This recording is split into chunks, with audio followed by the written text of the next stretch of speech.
त्याग और बलिदान की ताकत। एक प्रेरणादायी कहानी। बहुत पुरानी बात है। किसी नगर में हरीश नाम का एक नवयुवक रहता था।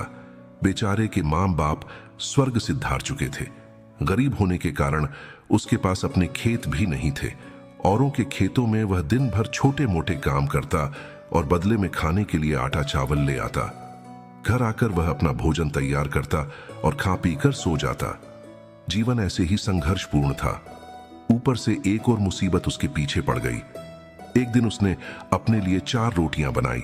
हाथ मुंह धोकर वापस आया, तब तक 3 ही रोटियां बची थीं। दूसरे दिन भी यही हुआ। तीसरे दिन उसने रोटियां बनाने के बाद उस स्थान पर नजर रखी। उसने देखा कि कुछ देर बाद वहां एक मोटा सा चूहा आता है और एक रोटी उठाकर वहां से जाने लगता है। हरीश तैयार रहता है। वह फौरन चूहे को पकड़ लेता है। तभी चूहा बोला, भैया, मेरी किस्मत का क्यों खा रहे हो? मेरी चपाती मुझे ले जाने दो। हरीश बोला, तुम्हें ले जाने दी तो मेरा पेट कैसे भरेगा? मैं पहले से ही अपने जीवन से परेशान हूं। ऊपर से अब पेट भर खाना भी ना मिले तो मैं क्या करूंगा? न जाने मेरे जीवन में खुशहाली कब आएगी। इस पर चूहे ने कहा, तुम्हारे सारे सवालों का जवाब तुम्हें मतंग ऋषि दे सकते हैं। हरीश ने पूछा, कौन है वह? चूहे ने उत्तर दिया, वह एक पहुंचे हुए संत हैं। उत्तर दिशा में कई पर्वतों और नदियों को पार करके ही उनके आश्रम तक पहुंचा जा सकता है। तुम उन्हीं के पास जाओ, वही तुम्हारा उद्धार करेंगे। हरीश चूहे की बात मान गया और अगली सुबह ही खाने पीने की गठरी बांधकर आश्रम की ओर बढ़ चला। काफी दूर चलने के बाद उसे एक हवेली दिखाई दी। हरीश वहां गया और रात भर के लिए शरण मांगी। हवेली की मालकिन ने पूछा, बेटा कहां जा रहे हो? तब हरीश ने कहा, मैं मतंग ऋषि के आश्रम जा रहा हूं। मालकिन ने कहा, बहुत अच्छा, उनसे मेरे एक प्रश्न का उत्तर मांग कर लाना कि मेरी बेटी 20 साल की हो गई है। वह देखने में अत्यंत सुंदर है। उसके अंदर हर प्रकार के गुण भी विद्यमान हैं, लेकिन बेचारी ने अभी तक एक शब्द भी नहीं बोला है। पूछना वह कब बोलना शुरू करेगी? और ऐसा कहते कहते मालकिन रो पड़ी। हरीश ने कहा, आप परेशान ना हो, मैं आपका उत्तर जरूर लेकर आऊंगा। हरीश अगले दिन आगे चल पड़ा। रास्ता बहुत ज्यादा लंबा था। रास्ते में उसे बड़े बड़े बर्फीले पहाड़ मिले। उसे समझ नहीं आ रहा था कि कैसे पार करूं। समय बीत रहा था। तभी उसे वहां एक तांत्रिक दिखा जो वहां बैठकर तपस्या कर रहा था। हरीश तांत्रिक के पास गया और उससे बोला कि मुझे मतंग ऋषि के दर्शन को जाना है, कैसे जाऊं? रास्ता तो बहुत ही परेशानी वाला लग रहा है। तांत्रिक ने कहा, मैं तुम्हारा सफर आसान बना दूंगा, पर तुम्हें मेरे एक प्रश्न का उत्तर लाना होगा। हरीश ने कहा, किंतु जब आप मुझे वहां पहुंचा सकते हैं तो स्वयं क्यों नहीं चले जाते? तांत्रिक बोला, क्योंकि मैंने इस स्थान को छोड़ा तो मेरी तपस्या भंग हो जाएगी। हरीश बोला, ठीक है, आप अपना प्रश्न बताएं। तांत्रिक ने कहा, उन्हें पूछना कि मेरी तपस्या कब सफल होगी और मुझे ज्ञान कब मिलेगा। हरीश ने कहा, ठीक है, मैं इस प्रश्न का उत्तर जरूर लाऊंगा। इसके बाद तांत्रिक ने अपनी तांत्रिक विद्या से लड़के को पहाड़ पार करा दिया। अब आश्रम तक पहुंचने के लिए सिर्फ एक नदी ही पार करनी थी। हरीश इतनी विशाल नदी देखकर घबरा गया। तभी उसे नदी के किनारे एक बड़ा सा कछुआ दिखाई दिया। लड़के ने कछुए से मदद मांगी, आप मुझे अपनी पीठ पर बैठाकर नदी पार करा दीजिए। कछुए ने कहा, ठीक है। जब दोनों नदी पार कर रहे थे तो कछुए ने पूछा, कहां जा रहे हो? हरीश ने उत्तर दिया, मैं मतंग ऋषि से मिलने जा रहा हूं। कछुए ने कहा, यह तो बहुत अच्छी बात है। क्या तुम मेरा एक प्रश्न उनसे पूछ सकते हो? हरीश बोला, आप मुझे अपना प्रश्न बताइए। कछुए ने कहा, मैं एक असाधारण कछुआ हूं जो समय आने पर ड्रैगन बन सकता हूं।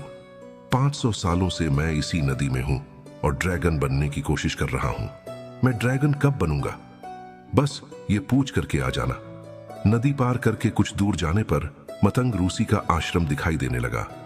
आश्रम में प्रवेश करने पर शिष्यों ने हरीश का स्वागत किया।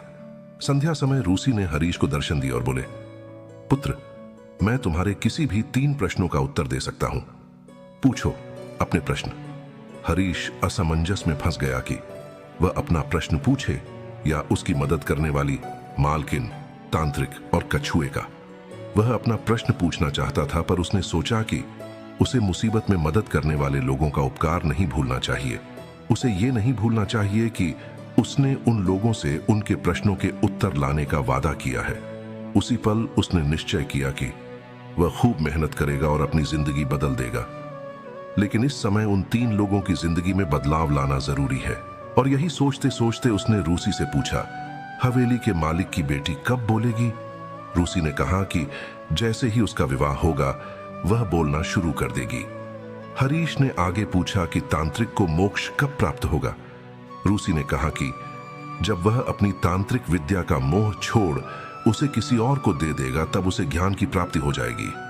हरीश ने आगे पूछा कि वह कछुआ ड्रैगन कब बनेगा?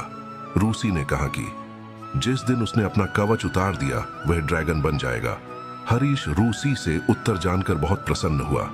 अगली सुबह वह रूसी का चरण स्पर्श कर वहां से प्रस्थान कर गया। वापस आते समय रास्ते में कछुआ मिला। उसने हरीश को नदी पार करा दी और अपने प्रश्न के बारे में पूछा। तब हरीश ने कछुए से कहा कि भैया, अगर तुम अपना कवच उतार दो तो तुम ड्रैगन बन जाओगे। कछुए ने जैसे ही कवच उतारा उसमें से ढेरों मोती झड़ने लगे। कछुए ने वे सारे मोती हरीश को दे दिए और कुछ ही पलों में ड्रैगन में बदल गया। उसकी खुशी का ठिकाना नहीं रहा। उसने फौरन हरीश को अपने ऊपर बिठाया और बर्फीली पहाड़ियां पार करा दी। थोड़ा आगे जाने पर उसे तांत्रिक मिला। हरीश ने उसे रूसी की बात बता दी कि जब आप अपनी तांत्रिक विद्या किसी और को दे देंगे तो आपको ज्ञान की प्राप्ति हो जाएगी। तांत्रिक बोला, अब मैं कहां किसे ढूंढने जाऊंगा? ऐसा करो, तुम ही मेरी विद्या ले लो। और ऐसा कहते हुए तांत्रिक ने अपनी सारी विद्या हरीश को दे दी और अगले ही क्षण उसे ज्ञान प्राप्ति की अनुभूति हो गई। हरीश वहां से आगे बढ़ा और तांत्रिक से मिली विद्या के दम पर जल्द ही हवेली पहुंच गया। मालकिन ने उसे देखते ही पूछा, क्या कहा रूसी मतंग ने मेरी बिटिया के बारे में? हरीश ने उत्तर दिया कि जिस दिन उसकी शादी हो जाएगी वह बोलने लगेगी। मालकिन बोली, तो देर किस बात की है? तुम इतनी बड़ी खुशखबरी लाए हो, भला तुमसे अच्छा लड़का उसके लिए कौन हो सकता है? दोनों की शादी करा दी गई और सचमुच लड़की बोलने लगी। हरीश अपनी पत्नी को लेकर गांव पहुंचा। उसने सबसे पहले उस चूहे को धन्यवाद दिया और अपनी नई हवेली में उसके लिए भी रहने की एक जगह बनवा दी। दोस्तों, कभी जीवन से हार चुके हरीश के पास आज धन दौलत, परिवार, ताकत सब कुछ था, सिर्फ इसलिए क्योंकि उसने अपने प्रश्न का त्याग किया था। उसने खुद से पहले दूसरों के बारे में सोचा था। और यही जीवन में कामयाब होने का फार्मूला है।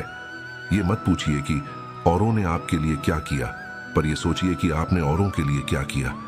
जब आप इस सेवा भाव के साथ दुनिया की सेवा करेंगे और दूसरों के लिए अपनी इच्छा का त्याग करेंगे तो ईश्वर आपके जीवन में भी चमत्कार करेगा और त्याग की ताकत से आपको जीवन की हर खुशियां सहज ही प्राप्त हो जाएंगी।